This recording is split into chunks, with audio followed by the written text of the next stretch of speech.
Hello दोस्तों, स्वागत है आपका एएसएफ अकेडमी में। मैं हरिओम सूर्यवंशी। आज आपको पढ़ाने वाला हूँ 10th क्लास का साइंस का पहला चैप्टर, जिसमें हम देखेंगे प्रमुख रासायनिक अभिक्रियाओं के बारे में। जिससे देखते हैं, आपने बोर्ड पर सामने देख ही लिया होगा, हमारी कुछ प्रमुख रासायनिक अभिक्रियाएँ लिखी हुई हैं जो पेपर में बहुत ज़्यादा पूछी जाती हैं और पेपर के पॉइंट ऑफ व्यू से बहुत ज़्यादा इम्पोर्टेंट भी है। तो आशा है आप लोगों को यह अच्छे से समझ में आएगा। तो आप लोग आइए, हम पढ़ते हैं। अगर आपको कोई भी कंफ्यूजन हो तो आप हमें कमेंट करके बताइए, हम आपका समाधान जरूर करेंगे। देखते हैं, सबसे पहले हमारा दिया हुआ है रासायनिक समीकरण। जैसा कि आपने चैप्टर का नाम देखा ही है, चैप्टर का नाम है रासायनिक अभिक्रियाएं एवं समीकरण। तो रासायनिक अभिक्रियाएं होती क्या है, रासायनिक समीकरण होते क्या हैं, उनके बारे में भी तो जानना हमें सबसे पहले जरूरी है कि नहीं। तो देखते हैं रासायनिक समीकरण होते क्या है। तो रासायनिक समीकरण क्या होते हैं, किसी रासायनिक अभिक्रिया को समीकरण के रूप में उसके अभिकारक एवं उत्पादों का प्रतीकात्मक निरूपण क्या कहलाता है, हमारा रासायनिक समीकरण कहलाता है। मतलब कोई भी रासायनिक अभिक्रिया हो रही है तो उसमें जो जो हमारे अभिकारक भाग ले रहे हैं और अभिकारक क्रिया करके उत्पाद बनाएंगे, उन अभिकारकों और हमारे उत्पादों को हम एक प्रतीक के रूप में क्या कहते हैं, प्रदर्शित करते हैं। और उन्हें प्रतीक के रूप में लिखना ही हमारा क्या कहलाता है, रासायनिक समीकरण कहलाता है। जैसे एक हमारे यहाँ पे एग्जांपल दिया हुआ है NaOH। NaOH हमारा होता है सोडियम हाइड्रोक्साइड। उसकी क्रिया जब हम HCl से करवाते हैं, मतलब हाइड्रोक्लोरिक अम्ल से करवाते हैं, तो हमारा NaCl मतलब सोडियम क्लोराइड, जिसे हम नमक भी बोलते हैं, और H2O मतलब हमारा जल बन के तैयार हो जाता है। उसके बाद हम देखते हैं हमारी संयोजन अभिक्रिया। तो संयोजन का मतलब क्या होता है, बेसिकली संयोजन का मतलब क्या होता है, संयोग करना मतलब जुड़ना। जब दो पदार्थ आपस में जुड़ जाते हैं और जुड़कर एक नया पदार्थ बनाते हैं तो उसे हम क्या बोलते हैं, संयोजन। ऐसे ही हमारी सेम टू सेम क्या होती है, संयोजन अभिक्रिया। तो वे रासायनिक अभिक्रियाएं जिनमें दो या दो से अधिक तत्व या यौगिक संयुक्त होकर क्या बनाते हैं, एकल उत्पाद मतलब सिंगल उत्पाद बनेगा, तो उसे को हम क्या बोलते हैं, संयोजन अभिक्रिया। जैसे संयोजन अभिक्रिया का हमारा एग्जांपल क्या है, 2H2 + O2 = हमारा क्या है, 2H2। मतलब हाइड्रोजन के हमने क्या लिए, अणु लिए, और ऑक्सीजन के अणु लिए। दोनों ने मतलब दो तरह के अलग अलग अणु लिए, इसलिए हमारी अभिक्रिया में लिखा क्या है, दो या दो से अधिक तत्व या यौगिक। तो हमने दो या दो से अधिक तत्व लेंगे, उनकी रासायनिक अभिक्रिया होगी और बनेगा हमारा क्या, एक सिंगल प्रोडक्ट मतलब एकल उत्पाद, जिसे हम क्या बोलेंगे, H2O या इसी को अभिक्रिया को हम क्या बोल देते हैं, संयोजन अभिक्रिया। उसके बाद बात हम करते हैं वियोजन अभिक्रिया। वियोजन का मतलब क्या होता है, टूटना। वियोजन का मतलब क्या होगा, टूटना। इसमें हमारा क्या था, संयोजन में हमारे एकल उत्पाद आपस मतलब छोटे छोटे उत्पाद आपस में, अभिकारक आपस में मिलकर क्या बना रहे थे, एकल उत्पाद। इसमें क्या होगा, एक सिंगल अभिकर्मक होगा, हमारा एक अकेला अभिकर्मक होगा, वो टूटकर छोटे छोटे उत्पादों में हमारा बदल जाएगा। इसी के हिसाब से हम इसकी परिभाषा लिख सकते हैं। वियोजन का मतलब याद रखना है, वियोजन का मतलब होता है टूटना। तो आइए हम देखते हैं वियोजन में होगा क्या, वे रासायनिक अभिक्रियाएं जिनमें एकल अभिकर्मक मतलब एक सिंगल प्रोडक्ट अभिकर्मक होगा, सिंगल अभिकर्मक, वो क्या है, टूट जाएगा और टूट के दो या दो से अधिक उत्पाद बना देगा। तो वे रासायनिक अभिक्रियाएं जिनमें एकल अभिकर्मक टूटकर दो या दो से अधिक उत्पादों का निर्माण करता है, उसे हम क्या बोल देते हैं, वियोजन अभिक्रिया बोलते हैं। इसका समीकरण लिखा है हमारे पास, Ca + CO3 = CaO + के CO2। यह हमारा क्या है, वियोजन अभिक्रिया। इसके बाद हम बात करते हैं उपचयन अभिक्रिया। उपचयन का मतलब होता है जिसमें हमें क्या हो, फायदा, और अपचयन का मतलब क्या हो, जिसमें हमें क्या हो, हानि। तो उपचयन अभिक्रिया है तो उपचयन में हमें कुछ ना कुछ फायदा तो होना चाहिए। तो उपचयन अभिक्रिया में हमें क्या होता है, ऑक्सीजन का लाभ होता है, जबकि अपचयन अभिक्रिया में क्या होता है, हमें ऑक्सीजन की हानि होती है। आइए देखते हैं। तो उपचयन अभिक्रियाएं वे रासायनिक अभिक्रियाएं जिनमें हमें क्या हो, ऑक्सीजन का लाभ हो, वो हमारी क्या कहलाती है, उपचयन अभिक्रियाएं।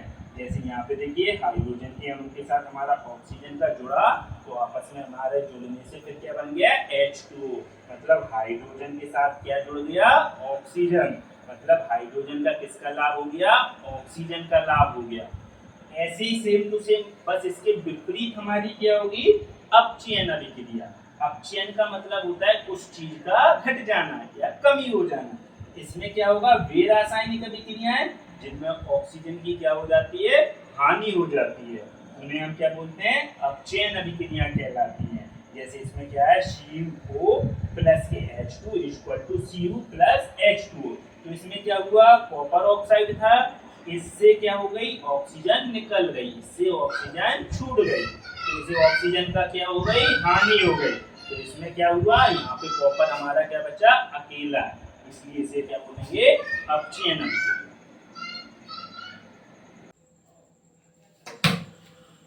चलिए आगे देखते हैं। आगे हमारा अगली है हमारी ऊष्माक्षेपी अभिक्रिया। तो ऊष्माक्षेपी अभिक्रिया का मतलब क्या होता है, वे अभिक्रियाएं जिनमें हमारी क्या होती है, ऊष्मा उत्पन्न होती है, मतलब ऊष्मा हमारी बाहर निकलती है, उन्हें हम क्या बोलते हैं, ऊष्माक्षेपी अभिक्रियाएं। जैसे हमारा क्या है, CaO प्लस H2O, जब इन दोनों की हम आपस में क्रिया कराएंगे तो हमारा क्या बनेगा, CaOH होल ट्वाइस, और साथ में हमारी क्या होगी, ऊष्मा उत्पन्न होती है। इसके बाद बात करते हैं ऊष्मा शोषी अभिक्रियाएं। ऊष्मा शोषी अभिक्रिया का मतलब क्या था, शोषी का मतलब क्या हुआ, अवशोषित करने वाला, मतलब किसी भी ऊष्मा को क्या कर ले, अवशोषित कर ले। तो इसकी डेफिनेशन हमारी क्या हो जाएगी, वे अभिक्रियाएं जिनमें क्या होता है, ऊष्मा का अवशोषण होता है, उन्हें हम क्या बोलते हैं, ऊष्मा शोषी अभिक्रियाएं कहते हैं। मतलब जिनमें क्या हो, ऊष्मा का अवशोषण हो जाए, उन्हें हम क्या बोलेंगे, ऊष्मा शोषी अभिक्रियाएं। इसमें क्या है, CaCO3 है, इसकी जब हम क्रिया कराएंगे तो इसमें जो ऊष्मा उत्पन्न होने की जगह उसका क्या हो जाएगा, ऊष्मा का अवशोषण हो जाएगा, और हमारा क्या बन जाएगा, CaO प्लस के CO2। उसके बाद हम बात करते हैं विस्थापन अभिक्रिया। तो विस्थापन अभिक्रियाएं क्या होती हैं, यह वे अभिक्रियाएं होती हैं जिनमें जो अधिक क्रियाशील तत्व है वो क्या करेगा, कम क्रियाशील तत्वों को क्या करेगा, विस्थापित कर देगा। जैसे एग्जांपल से समझते हैं, दो लोगों की लड़ाई कराई जाए, अगर उसमें जो ताकतवर व्यक्ति है वो क्या करेगा, कमजोर व्यक्ति को धक्का देके क्या कर देगा, अपनी जगह से हटा देगा। तो ऐसे ही बस इस अभिक्रिया में होता है, जो अधिक क्रियाशील तत्व है वो क्या करेगा, कम क्रियाशील तत्व को उसके योग से क्या करेगा, विस्थापित कर देगा, मतलब हटा देगा और खुद आके वहां पे जुड़ जाएगा। जैसे जिंक है, जिंक कैसा ज्यादा क्रियाशील तत्व है और कॉपर कैसा है, कम क्रियाशील तत्व है। तो जिंक ने क्या किया, कॉपर को हटा दिया और कॉपर की जगह पर खुद आके जुड़ गया, तो इसे हम क्या बोलेंगे, विस्थापन अभिक्रिया। इसके बाद आती है हमारी द्विविस्थापन अभिक्रिया। तो द्विविस्थापन अभिक्रियाएं हमारी वे अभिक्रियाएं होती हैं जिनमें क्या होता है, जो अभिकारक अणु होते हैं उनके मध्य क्या होते हैं, आयनों का आदान प्रदान हो जाता है। मतलब ये एक अभिकारक अपना आयन दूसरे को प्रदान कर देगा और दूसरा अभिकारक अपना आयन पहले वाले को प्रदान कर देगा। जैसे लिखा है, वे अभिक्रियाएं जिनमें के बीच में क्या होता है, आयनों का आदान प्रदान होता है, उसे हम क्या बोलते हैं, द्विविस्थापन अभिक्रिया। जैसे Na2SO4 प्लस के BaCl2, यह दो हमारे थे, इन दोनों ने क्या किया, आपस में क्या हो गए, आयनों का आदान प्रदान हुआ। जो Va है हमारा बेरिलियम है, वो हमारा सोडियम की जगह ले लेता है, और जो सोडियम है वो बेरिलियम की जगह ले लेगा, ठीक है, और आपस में क्या हो जाएगी, क्रिया हो जाएगी। उसके बाद आती है हमारी रेडॉक्स अभिक्रिया। तो रेडॉक्स अभिक्रियाएं हमारी ऐसी अभिक्रियाएं होती हैं जिनमें अपचयन एवं उपचयन, अभी हमने थोड़ी देर पहले देखा था। तो अपचयन अभिक्रियाएं क्या होती हैं, जिनमें ऑक्सीजन की हानि हो जाए, और उपचयन अभिक्रियाएं क्या होंगी, जिनमें ऑक्सीजन का क्या हो, लाभ हो, हमें फायदा हो। और रेडॉक्स अभिक्रियाएं क्या हो जाएंगी, जिस एक ही अभिक्रिया में दोनों हो जाए, मतलब पदार्थ का उपचयन भी हो जाए और अपचयन भी हो जाए, उन्हें हम क्या बोलेंगे, रेडॉक्स अभिक्रियाएं। जैसे देखेंगे, जब किसी अभिक्रिया में एक अभिकारक उपचयन तथा दूसरा अभिकारक कैसा हो, अपचयित होता है, उसे हम क्या बोलते हैं, रेडॉक्स अभिक्रिया। इसके एग्जांपल से समझना, जैसे CuO है हमारा प्लस H2O, इसमें देखिए कॉपर के साथ ऑक्सीजन जुड़ा है, अब जब अभिक्रिया होगी तो कॉपर से ऑक्सीजन हट जाएगा, मतलब कॉपर को क्या हो गया, ऑक्सीजन की हानि हो गई, तो वहां पे हमारी अपचयन अभिक्रिया हो गई।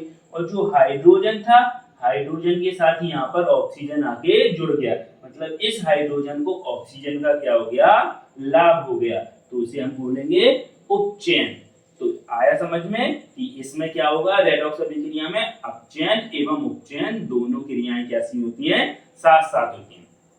इसके अलावा इस चैप्टर में हमारे दो क्वेश्चन और इम्पोर्टेंट हैं, जैसे एक है हमारा संचारण और एक है हमारा विकृत गंधता। तो संचारण के बारे में अगर हम बात करते हैं तो संचारण क्या होता है, जब किसी धातु को हम क्या कहते हैं, खुले में छोड़ देते हैं, तो वायुमंडलीय ऑक्सीजन से और वायुमंडल में पाई जाने वाली नमी से क्रिया करके वो धातु कैसी हो जाती है, खराब हो जाती है, मतलब वो संचारित होने लगती है। इसी क्रिया को हम क्या बोलते हैं, संचारण कहते हैं। और संचारण से बचने के उपाय हम बचपन से पढ़ते आ रहे हैं। तो किसी भी धातु की सतह को हम पॉलिश कर सकते हैं, एक धातु की सतह के ऊपर दूसरी धातु की परत चढ़ा सकते हैं, उसे हम चिकना कर सकते हैं, उसके ऊपर पेंट कर सकते हैं। इस प्रकार से हम क्या है, धातु को संक्षारित होने से बचा सकते हैं। एक और हमारा मोस्ट क्वेश्चन है जिसे हम बोलते हैं विकृत गंधता।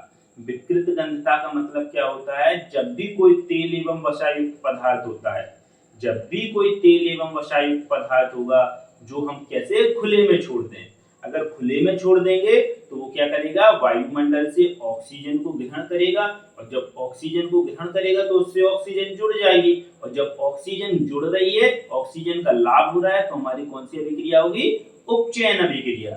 तो जब कोई तेल एवं वसायुक्त पदार्थ को हम क्या करते हैं, खुले में छोड़ देते हैं, तो वायु को ग्रहण करके ऐसा हो जाता है, उपचयित हो जाता है, और उसमें से क्या आने लगती है, गंध आने लगती है। इसी प्रक्रिया को हम क्या बोलते हैं, विकृत गंधता कहते हैं।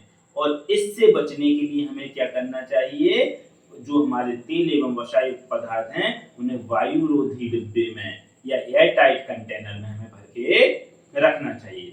तो आई होप मैंने आपको जो समझाया है वो सब कुछ आपको समझ में आया होगा। इस फर्स्ट चैप्टर की जो इसका नाम क्या था हमारा, रासायनिक अभिक्रियाएं एवं समीकरण, यही मान लीजिए आप आपके मोस्ट क्वेश्चन है, और पेपर में बहुत ज्यादा यही क्वेश्चन आपसे पूछे जाएंगे। तो हमने टोटल 10 रासायनिक अभिक्रियाएं पढ़ी हैं, उसके अलावा हमने एक पढ़ा है संचारण और दूसरा पढ़ा है विकृत गंधता। तो आप इसका स्क्रीनशॉट ले लीजिए, या आपके सामने वीडियो है तो आप इसे पॉज कर करके लिख लीजिए और अपने नोट्स तैयार कर लीजिए। मिलते हैं नेक्स्ट वीडियो में, तब तक पढ़ते रहिए।